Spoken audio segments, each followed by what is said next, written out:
ॐ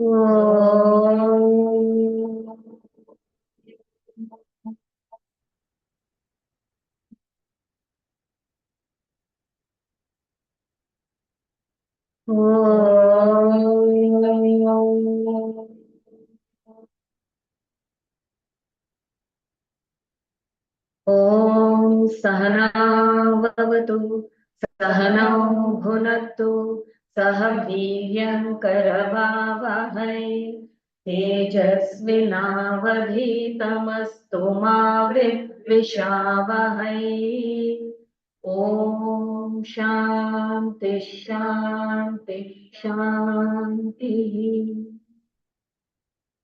वक्रतुंड महाकाय सूर्यकोटि समप्रभ निर्विघ्नं कुरु मे देव सर्वकार्येषु सर्वदा नमस्तेस्तु महामाये श्रीपीठे सुरपूजिते शङ्खचक्रगदाहस्ते महालक्ष्मी नमोऽस्तुते सरस्वती नमो नित्यं भद्रकाल्यै नमो नमः वेद वेदांग वेदांत विद्यास्थानेभ्य एव च सरस्वती महाभागे विद्ये कमललोचने विद्यारूपे विशालाक्षी विद्यां देहि नमोऽस्तुते यदक्षरं पदं भ्रष्टं मात्राहीनं च यद्भवेत् तत्सर्वं क्षम्यतां देवी प्रसीद परमेश्वरी अखण्डमण्डलाकारं व्याप्तं येन चराचरं तत्पदं दर्शितं येन तस्मै श्री गुरवे नमः अज्ञानतिमिरान्धस्य ज्ञानाञ्जनशलाकया चक्षुरुन्मीलितं येन तस्मै श्री गुरवे नमः गुरुर्ब्रह्मा गुरुर्विष्णु गुरुर्देवो महेश्वरः गुरुरेव परं ब्रह्मा तस्मै श्री गुरवे नमः श्रुतिस्मृतिपुराणानामालयं करुणालयं नमामि भगवत्पादं शङ्करं लोकशङ्करं शङ्करं शङ्कराचार्यं केशवं बादरायणं सूत्रभाष्यकृतौ वन्दे भगवन्तौ पुनः पुनः ईश्वरो गुरुरात्मेति मूर्तिभेदविभागिने व्योमवद्व्याप्तदेहाय दक्षिणामूर्तये नमः सदाशिवसमारम्भां शङ्कराचार्यमध्यमाम् अस्मदाचार्यपर्यन्तां वन्दे गुरुपरम्पराम् श्रीविद्योपासनासक्तं श्रीविद्यापीठभूषणं श्रीविद्याभिनवं वन्दे श्रीकृष्णानन्दसद्गुरुं श्रीविद्यापद्मनाभं हरि ओम् वासुदेवेन्द्रयोगीन्द्रं नत्वा ज्ञानप्रदं गुरुं मुमुक्षूणां हितार्थाय तत्त्वबोधो विधीयते।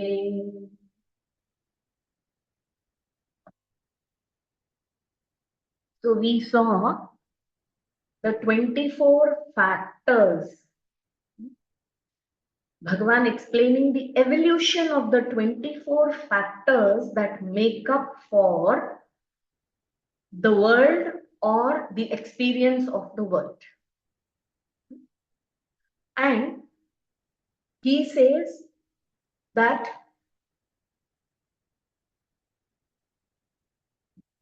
there is this Maya. He postulates this concept of Maya here,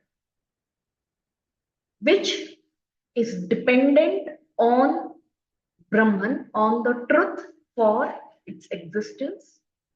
It itself is made up of the sattva, rajas, and tamas, the three gunas.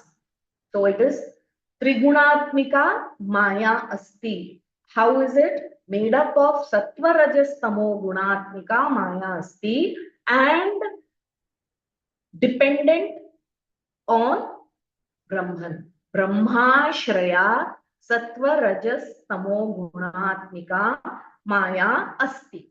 Now, Maya has two main powers, we can say.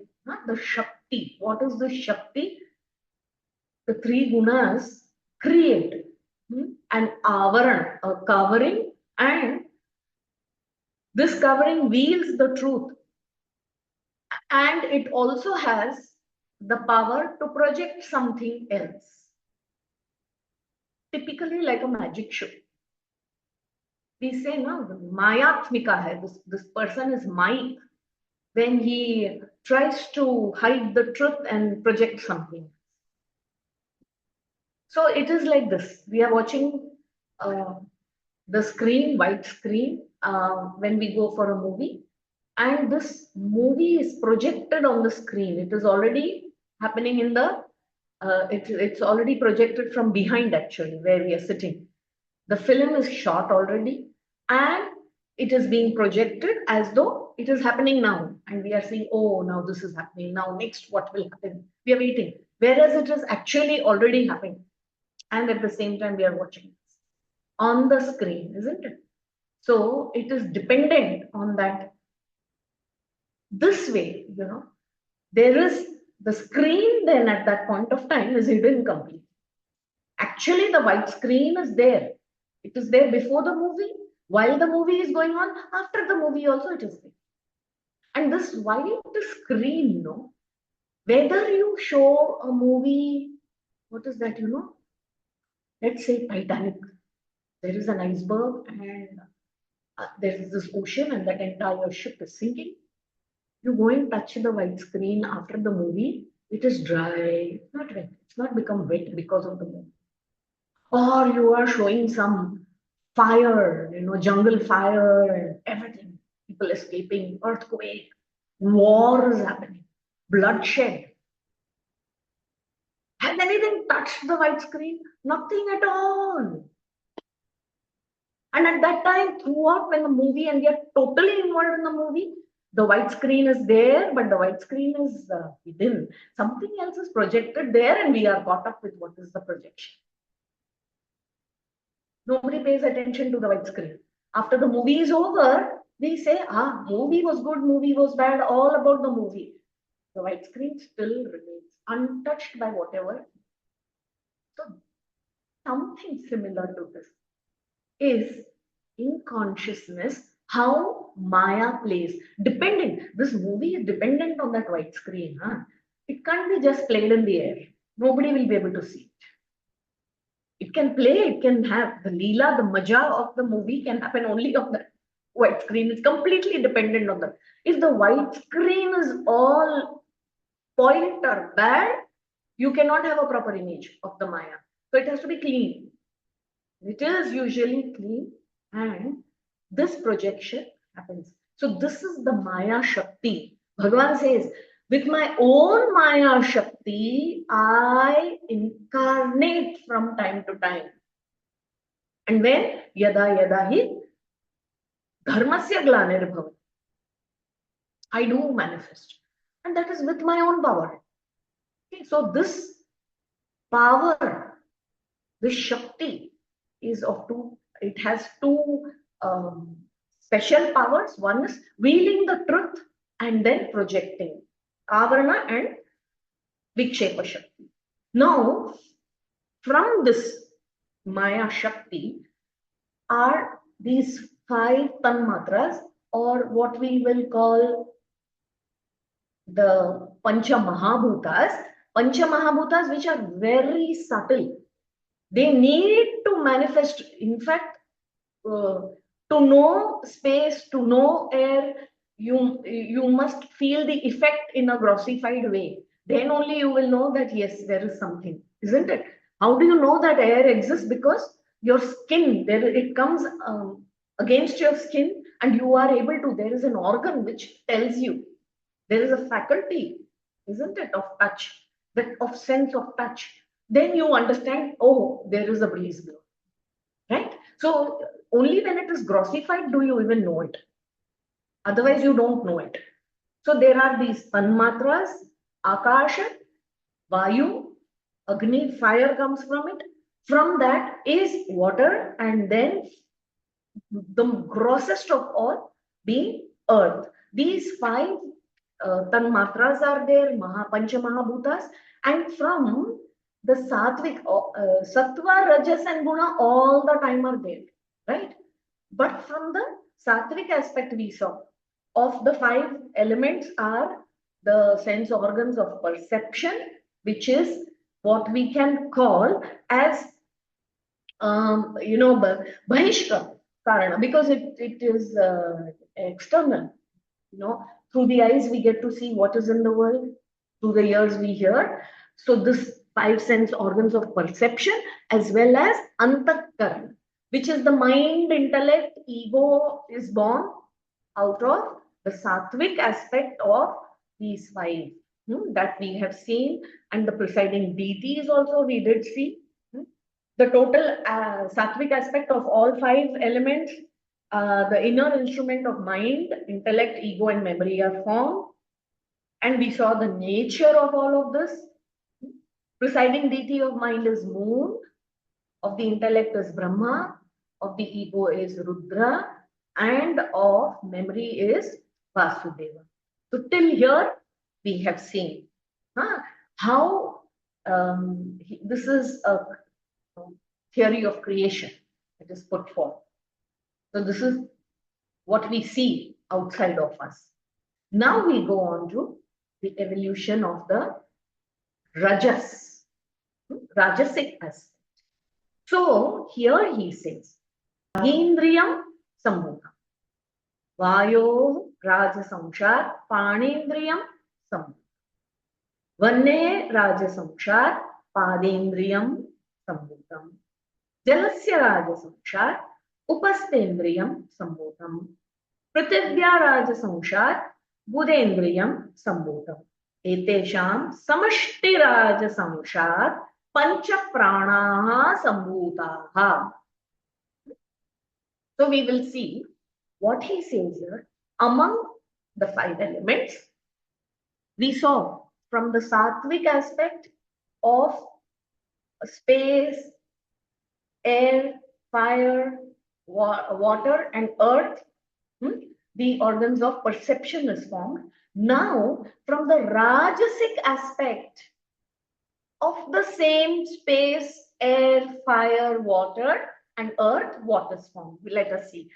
Among the five elements, from the rajasic aspect of space, the organ of speech is formed. From the rajasic aspect of air, vayu, organ of grasping is the hands. Okay, they are formed. From the rajasic aspect of fire, the organ of locomotion, movement, or legs, movement is, they are formed. From the rajas or rajasic aspect of water, the organ of procreation is formed. Reproductive organs is formed from the rajasic aspect of water. Technical details these are. We must somehow understand it, read it and understand. That's all there is to be done to it. And then from the rajasic aspect of earth, the anus is formed. That of evacuation, of throwing away waste. So this way, this is happening in the collective also all the time. It's not only in my body that this is happening, everywhere else also this is happening. And then from the total rajasic aspect of all the five elements, the five vital airs, pranas, are formed. Okay. These pranas we saw in the body help digestion, the circulation of blood, the breath itself, you know. Then for rejecting, you know, or reverse action also, you need Udana Prana. All these pranas, assimilation of all the nutrients, you know, and giving it, supplying it to all of this, you need prana. Likewise, in the collective, the samashti, the rajasic aspect of all the five elements create pranas, because the entire, you know, it's said that even the earth breathes, and the earth is also getting its nutrients from the sun. It you know, gets its nutrients, it nourishes whatever is born within it, and then we consume it. This is constantly going on, except that we have not paid much attention. So Rajoguna is characterized by activity, you know, all the time. So wherever there is activity, it is a manifestation of Rajoguna, we must understand. So this way, you know, the total sattvic aspect of all the five elements creates the antakarana, mind, intellect, ego, and memory, collective. The rajasic aspect of the total elements, what does it manifest? It manifests as the five pranas, panchaprana. Hence, so we have to understand this prana only supply power to everything, for all functions to happen. All rajo activity, rajasic guna itself is activity, and the pranas supply the energy or power. Now, if you see the unmanifest condition of the five elements, there is a time when Maya is not manifested. It is just lying in an unmanifest state, and that is unmanifest sattva, rajo, and tamasic guna. That makes up for the karana sharira, causal one. The manifestation of sattvic and rajasic aspects of life. That makes up for the subtle, sukshma sharira. And now we will understand how the tamasic aspect is, comes about. That is also described. Are we understanding this? We have to correlate. In our sharira, in our cells, we know of this, that there is this three avasthas, and typically what is, we see that Jagrat avastha, the entire experience is through the body, the mind, everything is involved, isn't it?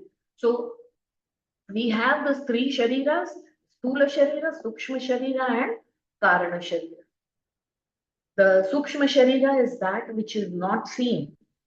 It's not tangible. It's not made up of matter. It's subtle.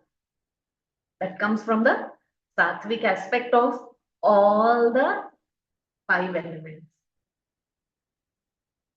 Karana Sharira is when this three, the Sattva, Rajas, and Tamo Guna are in an unmanifest state. So it's a causal body. After a while, it gets disturbed and begins activity. So you see, what is happening here is happening outside also, or whatever is happening out is happening. But now we will go understand the evolution of the tamasic aspect. Etesham panchatattvanam tamasangshat panchīkrita panchatattvani bhavanti. Panchīkaranam katham iti chet. Etesham panchamābhūtānam तामसंशः स्वरूपम् एकमेकं भूतं द्विधा विभज्य एकमेकमर्धं पृथक् तूष्णीं व्यवस्थाप्य अपरं परमर्ध चतुर्धा विभज्य स्वार्धम्येषु अर्धेषु स्वभाग चतुष्टय संयोजनं कार्यं तदा पंचीकरणं भवति. एकेभ्यः पंचीकृत पंचमहाभूतेभ्यः स्थूल शरीरं भवति. what is said here, don't get very scared of all these words. Just try and read. You will understand very easily.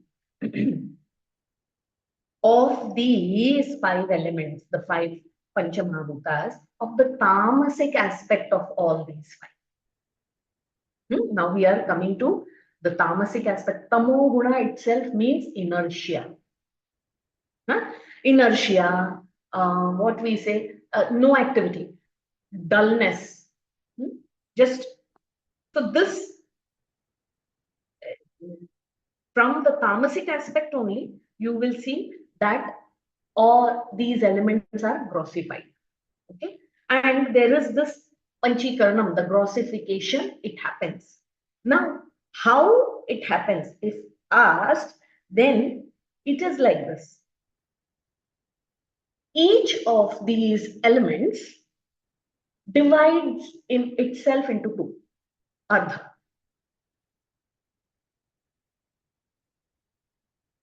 One half, so 50% is space. The other 50% of space, what it does is gives a little for it, that 150%, 12 and a half, 12 and a half, 12 and a half, 12 and a half is given to the other elements. Like that, air, it divides itself into 2. One half it keeps for itself. The other half it divides with its friends. Okay, space, you take a little. Fire, you take this much. Everything equally divided. So earth also gets a little. Water also gets a little. So this way, fire, it divides itself into 2. 50% naturally as fire I stay. But the other half of mine, they are all my friends. I would like to distribute myself equally to them because they are all equally dear to me.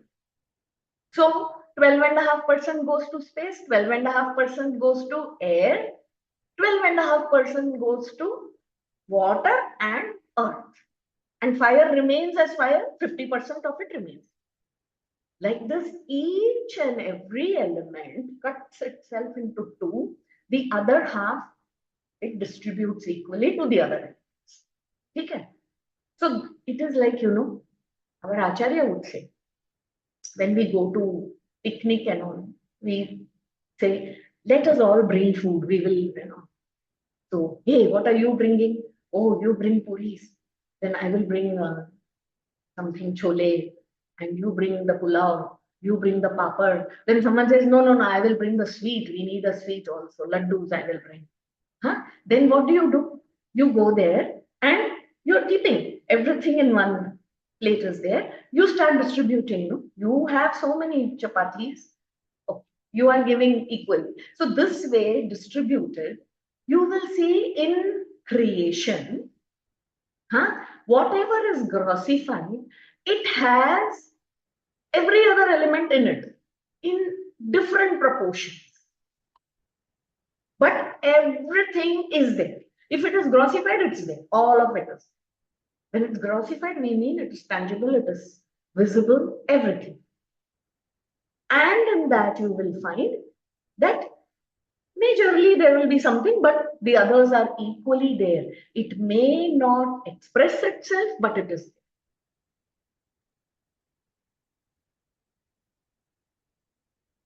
Now, if you suppose you have wood, there are 2 different,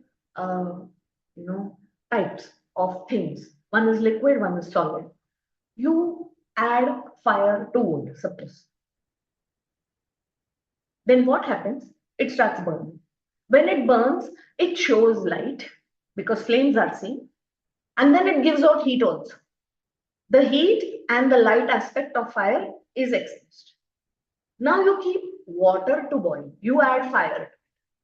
What happens to the water? It definitely becomes hot, but it doesn't show you any light. It begins to evaporate. That is its nature. So each one may express differently the very quality it receives it.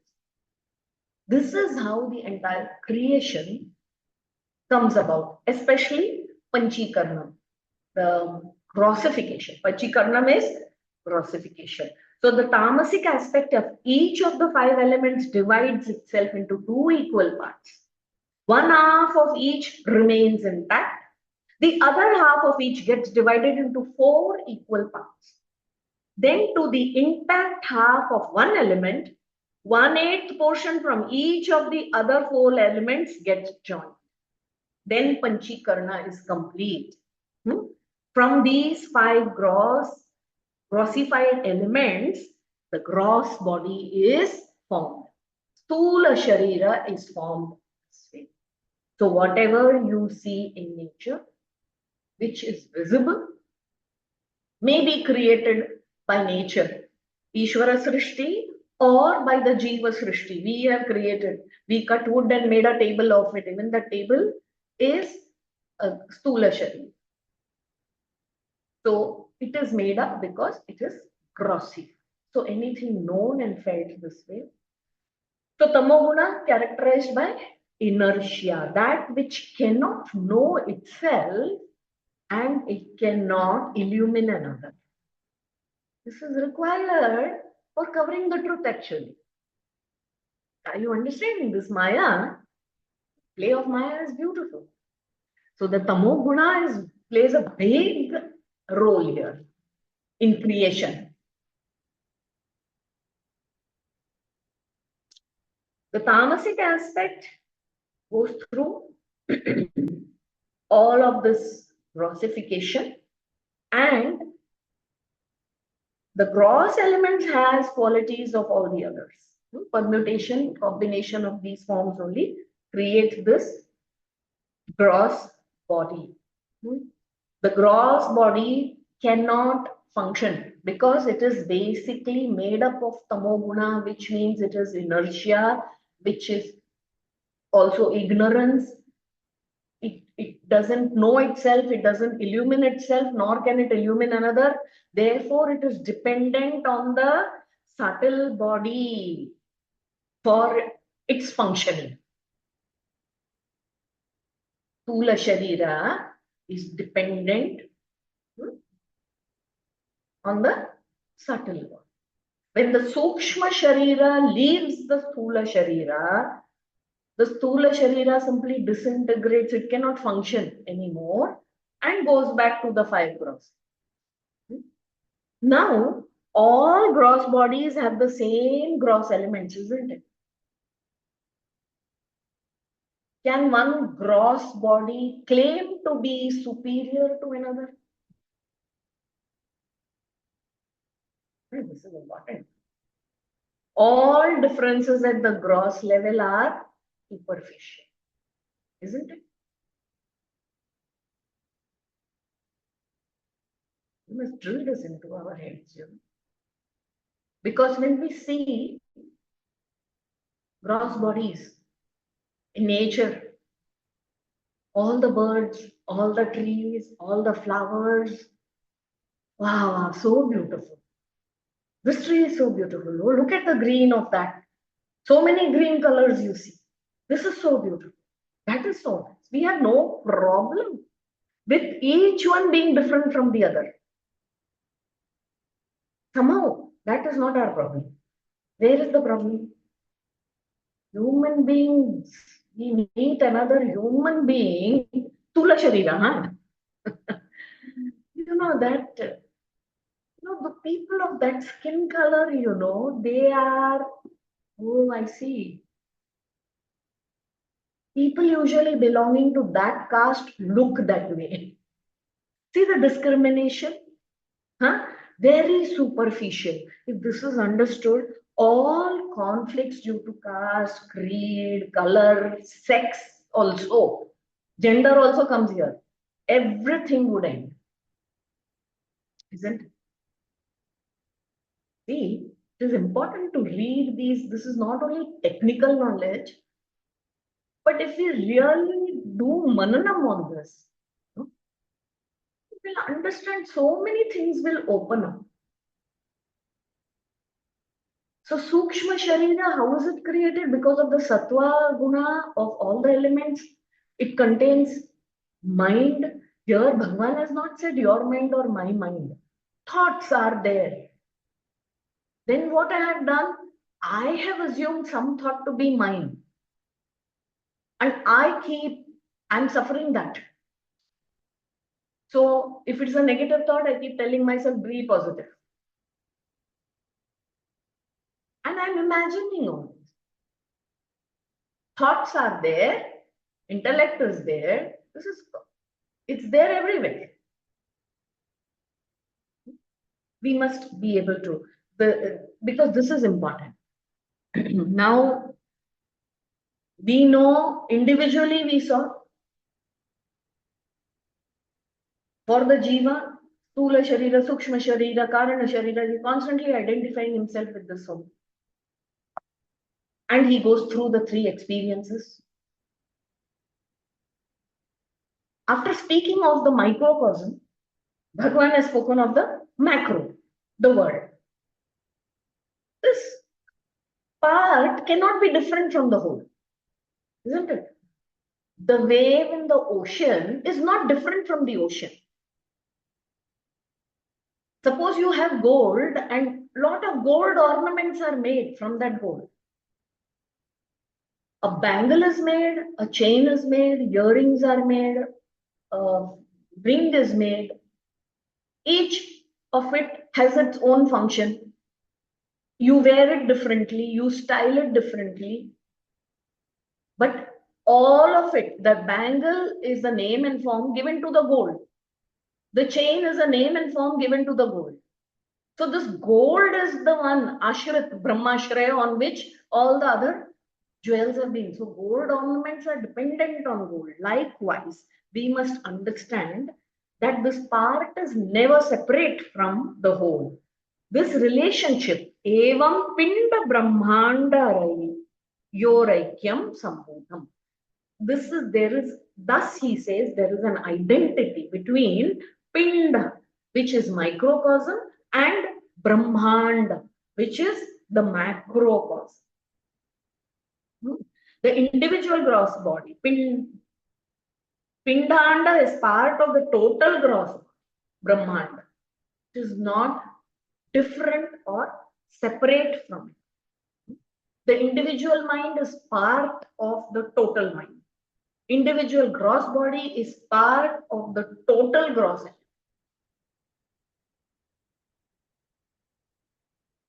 This way, we come to understand when we look at the ocean and when we look at the waves, the waves seem to be different and we are very concerned about the waves when we get into the water. But the ocean and the wave is made up of water. And that water is the same. It's not different. That is the essence. So like that, consciousness, Brahman is the essence on which all of these simply, Brahman itself appears with its own power. This is the Advaitic thought. This is very, we must be very clear about this. So, we will come to now, he has established this. Evam pinda brahmanda yoraikyam sambhutam. He has established, if we have agreed to him all this while, if we have said yes, understood, and we have gone ahead, then we have to conclude with, we have to say yes to this. We can't say no. We must understand ourselves as a part of this entire, and the part is not different from the whole. So here, the original cause being Brahman, Brahman with its Maya Shakti has created everything. I am part of that creation. I can't say I am not Brahman, I am not Maya Shakti, I am different, I am unique.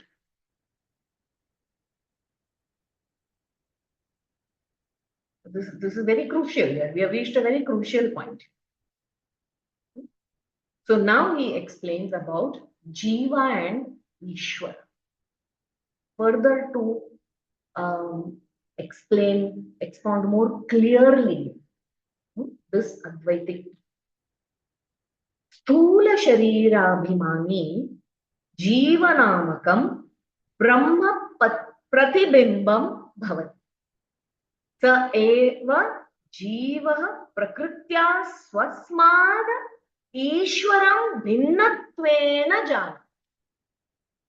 Avidyopadisan Atma Jeeva Ityuchyate. I'll just break it up. We will. Here he says, this Sthula Sharira Bhimani, the one who is identified with the gross body, it is the reflection of Brahman, Brahma Pratibimban, reflection. That consciousness was only, because of that only, he is identified with this Sthula Sharira. We call such a one Jiva. Okay? We are all Jivatmas. Why? We are constantly identified with the grosser. Okay? And this Jiva, he says, Sa eva Jiva Prakritya, by nature, natural for Jiva, Swasmad Ishwaram Bhinnatvena Janati. It thinks itself, the Jiva thinks itself to be different from Ishwara. By nature, naturally this happens. As you are born, you are identifying with things that is known through the mind and the intellect, and you learn about the world, and so everything is outer. You have only gone external, and reflection of that light consciousness only is enlightening everything. But we don't look at that consciousness. We have forgotten who we are. Avranam is there, Maya Shakti is there. Bhagavan Shakti only it is. We are forgetting, and there's a certain other projection, because I don't know who I am. Oh, I am this body, I am this mind. Naturally born.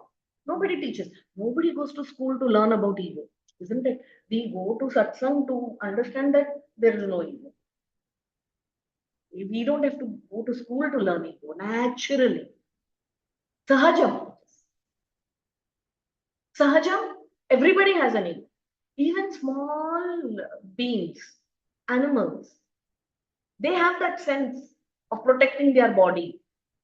They have that sense to go and eat, to go and defend, to procreate. All this is happening, isn't it? Sahajam, it is natural. Sa eva jivaha prakritya swasmat ishwaram bhinnatvena jana. And this avidyopasan, conditioned by ignorance, upadhi, it is conditioning. Upadhi means condition. So this jiva is avidyopadi, avidya upadhi, conditioned by ignorance. This san atma jiva ityuchyate. This very atma only, when it is conditioned by ignorance, is called jiva. Okay?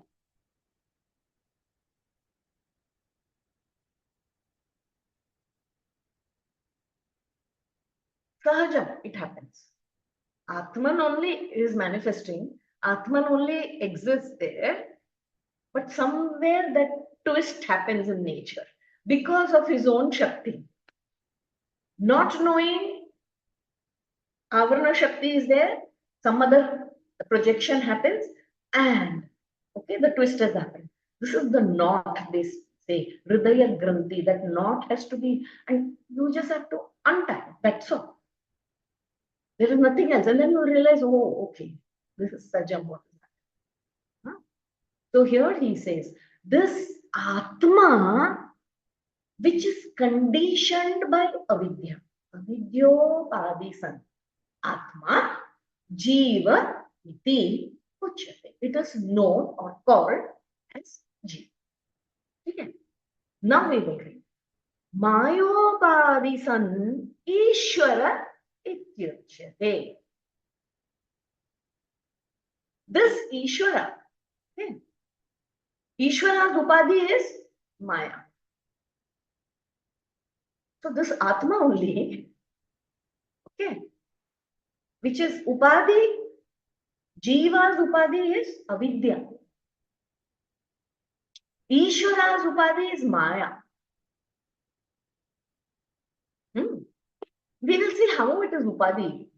We will understand. So, Mayopadhi San Ishvara Ityuchate. Atma only.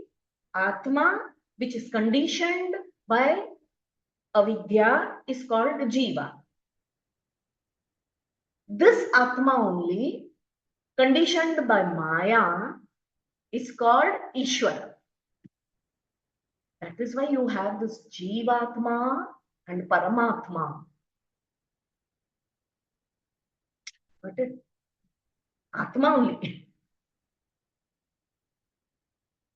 We say Jivatma, oh Paramatma.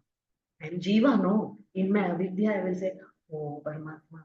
Paramatma is other than me. I will not that.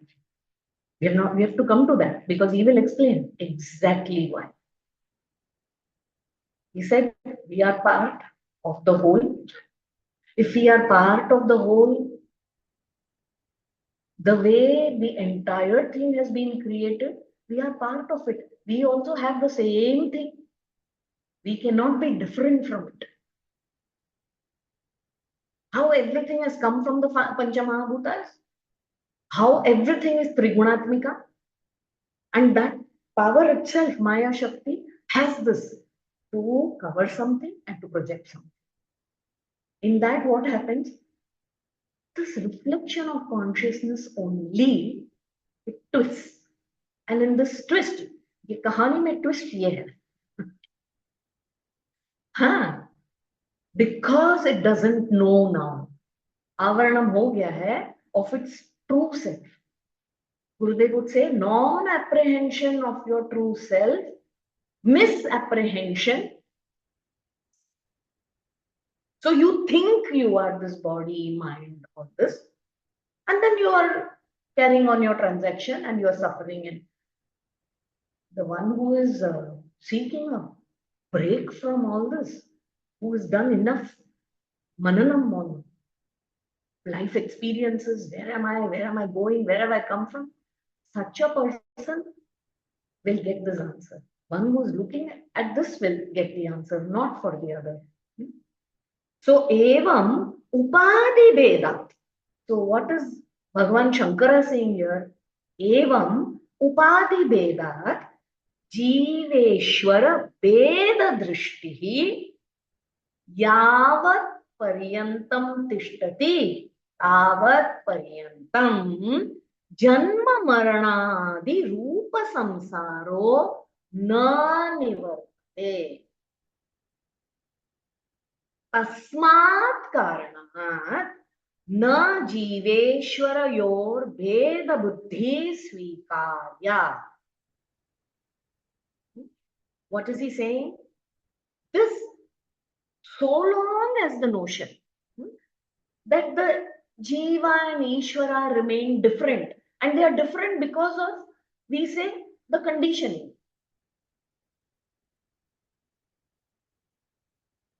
We are looking at the conditioning and saying, oh, this is very different. Obviously, conditioning is there. I am what? I am Jiva, I am small. Alpasya, I don't know anything. I have very little intellect, very little strength, very little power. Oh, Paramatma, everything. He is the total. He has everything. Right? Here, what am I doing? Upadhi Vedat. He is more intelligent, I am less intelligent. So we are talking of just an Upadhi, an expression, not the essence. I am a small wave. Bhagavan is a tsunami. Wave is a wave. Essence of both the waves is water. That is where the Advaitic thought is taking us to. So here, the self conditioned by ignorance, Maya Shakti, is called Ishvara. So long as the notion that Jiva and Ishvara are different remains, Tavat, which is the difference in the conditioning, till then, there is no redemption from samsara. This janama, marana, punarapi jananam, punarapi maranam will keep happening. this transmigration of coming and going, coming, not knowing what have I come for, have to experience all the, karma phalas, because I have collected some karma phalas, I have committed certain karmas. Whether it is good, bad, I have to go through it again. And while I am going through, I am still collecting in this lifetime. So this continues. So here it is till then there is no redemption from samsara as long as this Veda, that means this knowledge, I do not have, which is in the form of repeated birth and death. Due to that reason, the notion that Jiva is different from Ishvara should not be accepted. Tasmat karanat na Jiveshwara yor Veda buddhi svikarya. Bhagavan Shankara, that is easy for you to tell. I have heard up till now, everything sounds logically all correct. It is all very consistent. This whole theory you put forward is very, very. But Ishvara and me, how can you say? Many people say it is papaka. Don't do that. No? It is also conditioning. Huh? So he is the creator. He is all powerful, Sarva Shaktiman, Sarvajna, Sarvavyapi, all pervading, all knowing, all powerful. He is both the material and the efficient cause of the world. Who am I? In my house, nobody listens to me. My own husband, wife, they don't listen.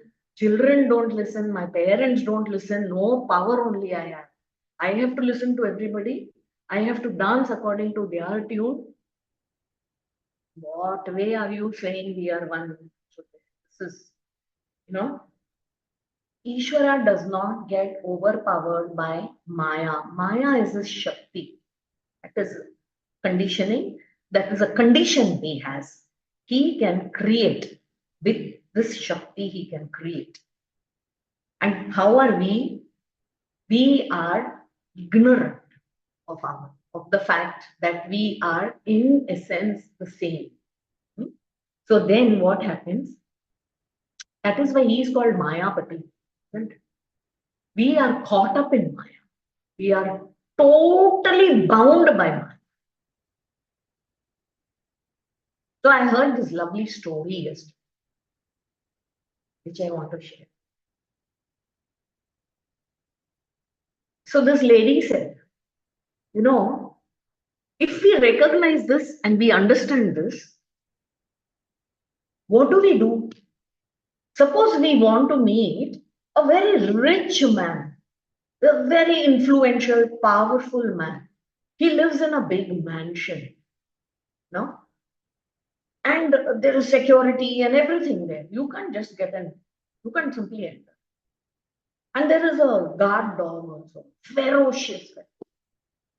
If he sees you, he is going to pounce. So what do you want to do? You will go in there.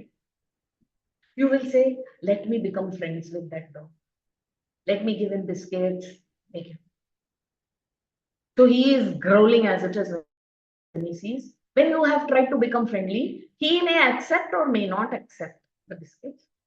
He will take the biscuits and yet growl and bark at you and not allow you to enter, because he is, after all, a faithful servant of the master. So instead of fighting with that dog and trying every way to somehow run and escape, how do we go and call that, tell that person that you are at the door? Best thing is to call out to him only.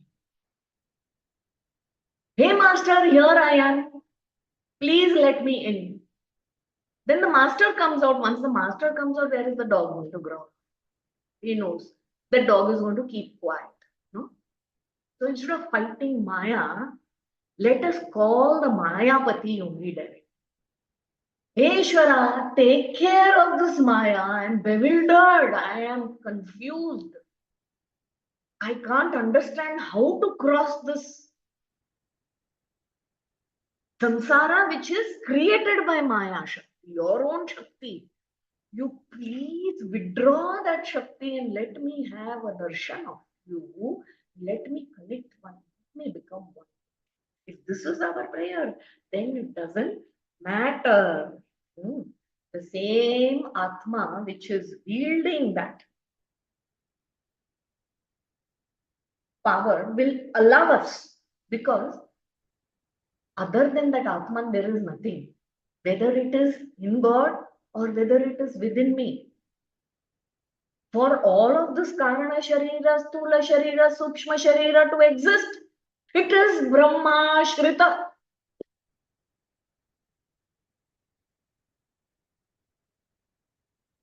But I don't know. There is this not know. I don't know. See, this thing comes.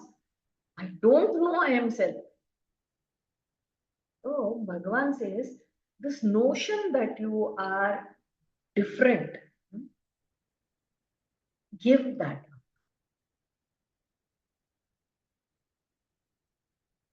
This is why this Mahavakya, Tattvamasi, has been given to us, isn't it? Tattvamasi occurs in the Samaveda, Chandogya Upanishad. Part of that, this Mahavakya. Great Mahavakya it is. It is just made up of Tat, Tvam, Asi. 3 words. The formula. That thou art. This is what it says. So how are we to understand? Bhagavan explains later also how we must break that up. But if we have this much clear that we are part of this entire creation, I, with little intellect, little power, I'm just a reflection of that Brahman through the Karana Sharira, identified with the Stula and Sukshma. And naturally, I say aham, aham, aham, I only. I'm also using the word I only to say who I am. Like that, every being refers to himself as I only. So this true I, or rather, as we say, the capital I, we must understand that capital I is the same in all individuals. The self is the same. The self in me is the self in all. Brahmashrita, this Maya Shakti, just one little covering. So I have forgotten my true nature. I have come into this life because of many previous births and impressions that I have gathered in the previous births, all those conditions. Because not knowing who I am, I came into creation and I have collected. And while living my life, while experiencing, I have allowed certain deep impressions to be formed. I didn't receive love, so I want love. I didn't have uh, the experience of being happily married. So I pray, I wish to be married happily in my next life. I strongly desire it. So I'm creating what I strongly desire in this world. I'm creating an impression of it in my subtle body. Okay, which when leaves the gross body, only again sprouts up in another gross body to go through to express those impressions. This is why this subtle body, the Jivan, goes on leaving one body, taking another body to go through those experiences. And while I was born to be a queen, I am so enamored by film stars that, this time in this lifetime, I didn't get to become a film star. I've always wanted to be one. So my dreams, my aspirations, my ambitions, not knowing who I am, I take it so seriously. I take my body, I take my thoughts to be who I am. And I'm so deeply rooted in it that then freedom from this samsara becomes difficult. So if you want to be released and free from this,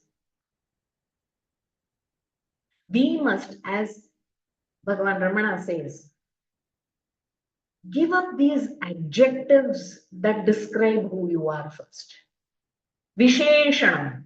Adjectives are visheshan, no? They qualify who you are. Try and drop these qualities. Because that's not who, that is the quality of the conditioning. That's not who you are. Isn't it? So I am intelligent, and we take great pride in that. People tell us, you are intelligent, very happy. Why should I be happy about a conditioning? This conditioning can change the very next moment. Somebody says, I'm so beautiful, so I'm very happy. I take great pride in the stula sharira, which is anyway changing anytime. And I am fighting like anything. At 50, I want to look like 15. And at 60, I want to show off how I'm like a 16-year-old at heart. Why can't you just be 60? Doesn't matter. It is only stula sharira. And if you are joyous at 16, you just be very experienced and joyous anyway. You don't have to be like a 15 or a 5-year-old. Even at 60, you can be very joyous. This is another conditioning. If you're old, you have to be chinta, rooted in chinta, worry. If you're not worried, there will be a problem. So see, unnecessarily we are in all these conditionings, we qualify ourselves. Drop these qualities. This is not who I am. So don't project this on others also. Because we as seekers, we don't want this kind of coming and going, this jumping, this change all the time, not knowing what to do. This misery is there, no suffering is there. I am looking at that state where I will be permanently happy. And only knowing yourself can give you that. Then you are at peace with who you are. And wherever and whatever you do after that comes from peace, comes from happiness, comes from this. You are not doing something in the way in this world so that you gain something. That beggarly existence would have gone. That is why they say Jivan Muktas are the true emperors in this. Isn't it? Otherwise, how is this Jiva? Like we saw yesterday, Jiva sitting outside the temple is begging from all the Jivas who is going inside the temple. And the Jiva inside the temple is begging from Ishvara. All are begging only. All the time beggars. And for what? Because this gets done, that gets done, money comes, this comes, and then I will be happy. This comes, then I will be happy. That gets fulfilled, then I will be fulfilled. Constantly begging. Isn't it? This knowledge is truly empowering. This knowledge is truly liberating.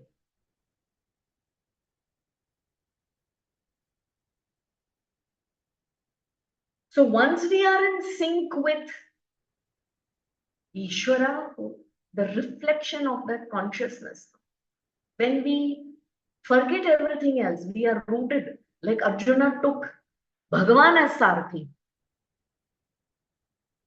And he said, I will be rooted in Bhagavan. Let him direct me. So Ishvara is going to guide you this way. In and through the intellect, the mind, the senses, you will be on the right track at the right speed, right direction. You need not worry about it. It will be taken care of. Isn't it? This is what Bhagavan Krishna is also telling. Ananyas chintayanto. So no other thing in mind. Goal should be, is this what Bhagavan will want me to do? Who is Bhagavan? How do I understand? So this voice of God within you, the inner voice. If we become quiet, if we allow the mind to settle down, in silence you will be able to hear His voice, not otherwise. And once we listen to the voice and are attuned to it and are sync with it, then there is no suffering. You will still be involved, you will still be acting, you will still have emotions, you will have sentiments, but none of it is misplaced. Everything has its place, and you will see the beauty of all of that. You will be engaged in it totally detached because you know the truth of who you are. And that you cannot forget even once. Once you have recognized it, then there is no going back. It is only up to that time that that recognition is complete. Till that time, we need this vidya. This vidya will protect us. Because as of now, avidya is there. This vidya is also part of Maya, but we need vidya Maya to take us to Ishvara. Then we understand the Aikyam, identity. So we will see a little more about this, where Bhagavan explains clearly, about the three words, Tat, Tvam, and how the Asi is established. Tat is that, Tvam is thou, that thou art. No? How is this identity to be established? Okay? That we will see in the next class. Om Purnamadah Purnamidam Purnat Purnamudachyate Purnasya Purnamadaya Purnameva Vashishyate. Om Shanti Shanti Shanti.